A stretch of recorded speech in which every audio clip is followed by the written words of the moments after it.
So good afternoon, Rachel, on this beautiful sunny day. Tell me a little about you and your business. So my name's Rachel Murray. I'm running Paint by Rach. So basically I'm a freelance paint sprayer. So to be fair, it covers basically painting anything that sits still long enough for me to get a coat of paint on it. So in 2016, I passed my driving test on the 12th of January. And on the 8th of February, I crashed my dad's car into, I can't even remember, it was awful anyway. And he basically said, look, we may learn how to fix it. So I ended up doing my work experience in the body shop that fixed it, which the first time I had a paint gun in my hand was the 24th of March 2016. And from then onwards, I ended up in Charlottesville Stacks Repair Centre, where I served my time as a paint sprayer. And then at the end of 2018, I took the step to go out freelance on my own. And basically since there, I haven't looked back. You know, I've been to Italy to paint super yachts. I've been to Slovenia to do like technical demonstration and speak at a global summit. I've been to Monaco to speak at a global summit, and I've been all across the UK doing different like trade shows and events and careers talks and stuff. So it's been an absolute roller coaster. Brilliant. Some fascinating places. I wonder, whenever you first picked up a paint gun, did you think that that's where you'd end up in Monaco speaking to people about it?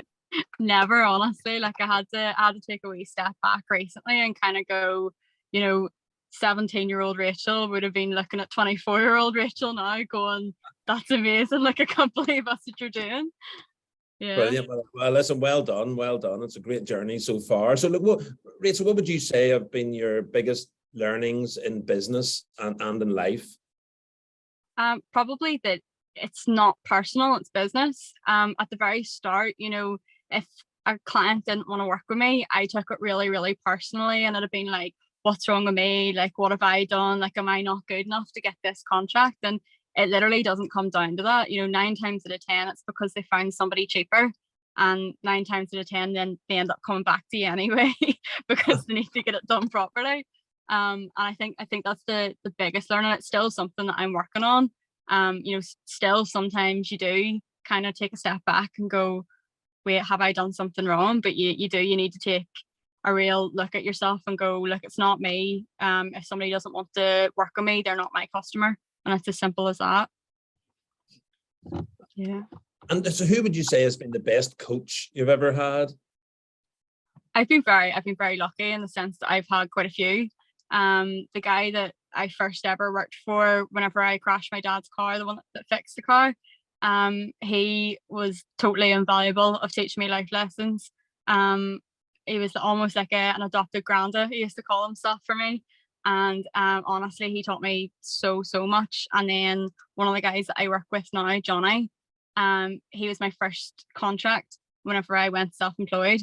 And honestly, he just taught me everything again. You know, whenever I started there, I thought I was really, really good. You know, I was 18, 19. I was full of confidence. I thought I was the best painter on the planet. And honestly, I wasn't. And it took him to turn around, and he was the first person to actually tell me, no, you're not. You know, you're not as good as you think you are. But then instead of just put me down, he taught me how to be as good as I thought I was. And that's what I needed at that age. I probably hated him at the time, but looking back on it, definitely it was what I needed. Very good, very good. And do you have any favorite quotes or sayings? Not really. I live by the whole, it is what it is. You know, a lot of, like with my job, a lot of things can go wrong. You can do everything by the book and do it perfectly and it still goes wrong. And you just have to go, look, it is what it is. There's no point in getting annoyed about it. Just let's get on with it. Let's get it fixed. And what have you learned about yourself along your business journey? Definitely that I'm stronger than I thought I was.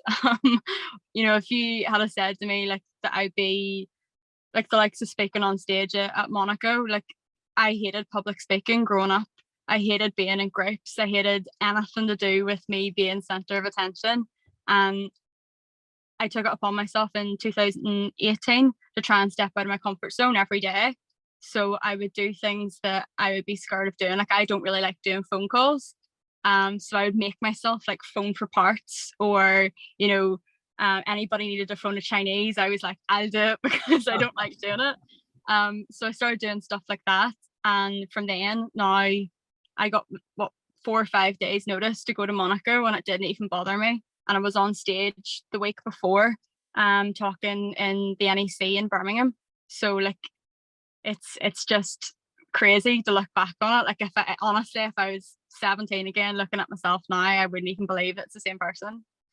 And what would you say, what's the biggest challenge that you're currently facing in your business?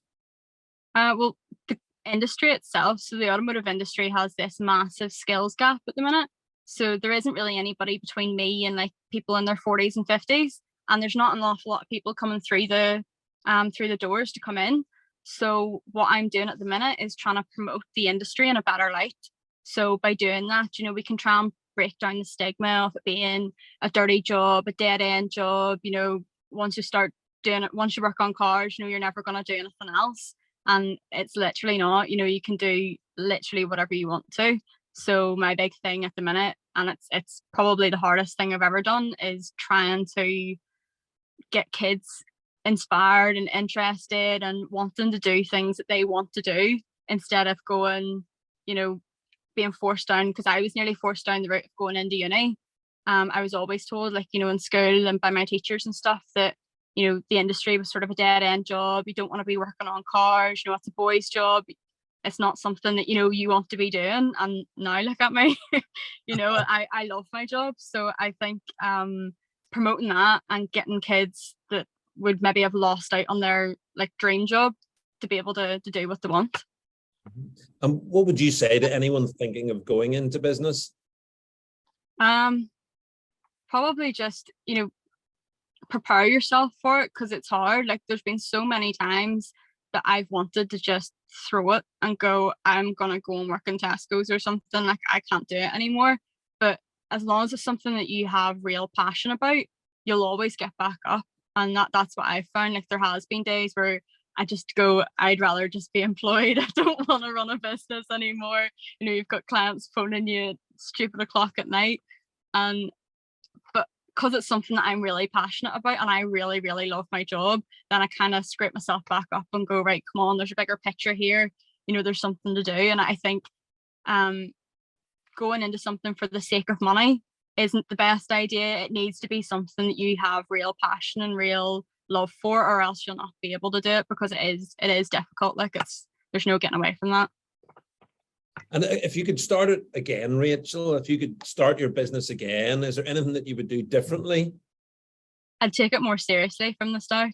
So I kind of just referred to myself as a self-employed contractor for a long time, for about 2 years, the first 2 years, and I didn't really value myself.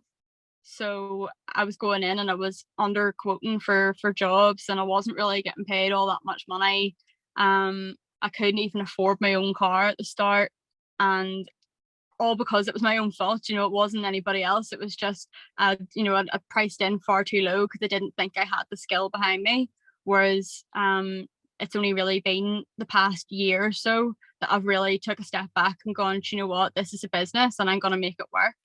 And I think if I had done that from the start, I'd be leaps and bounds ahead of where I am now. But then, you know, hindsight's a wonderful thing. You know, you can't change anything now. But yeah, that'll probably be it.